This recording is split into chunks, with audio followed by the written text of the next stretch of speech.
We are heading into a new long-term housing boom, but when the cycle ends, the impacts could be ugly.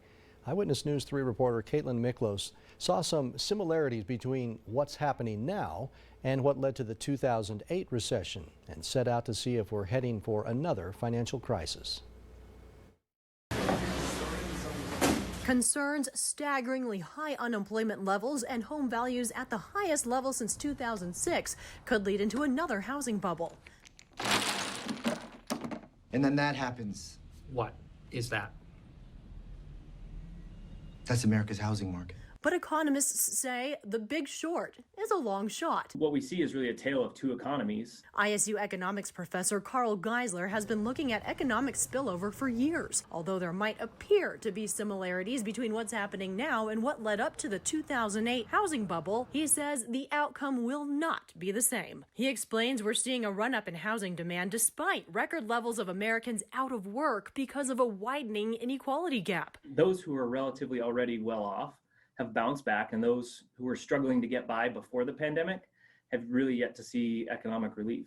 Now, this K-shaped recovery means those lucky enough to keep their jobs during the pandemic now able to afford a home. I think places like Eastern Idaho will see an influx of relatively high income earners who are working remotely and choosing to live in a place with a good quality of life, low cost of living. But with record high home values and historically low interest rates, more people are using their homes as collateral. And if this looks familiar, unlike 2008, he says people are not spending more, just reallocating their funds and paying off debts. If you consider that long run inflation typically runs about 2% in the US, the real interest rate on mortgages right now is about as close to zero as you can get. And unlike 2008, banks now verifying your employment and credit scores for mortgage loans. They've lowered the debt to income ratio, and the biggest factor. We don't have those subprime mortgage-backed securities that were at the root of the Great Recession.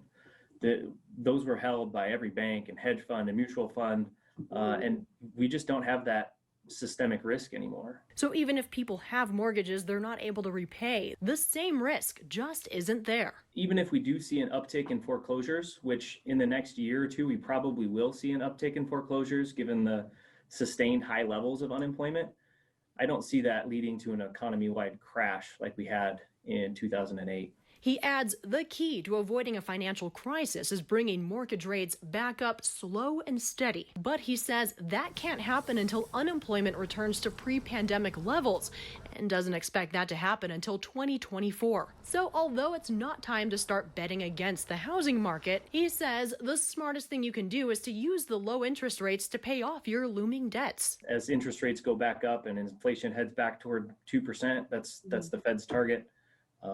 If you can borrow at 2 or 3%, you're basically, borrowing free money. In Pocatello, I'm Caitlin Miklos.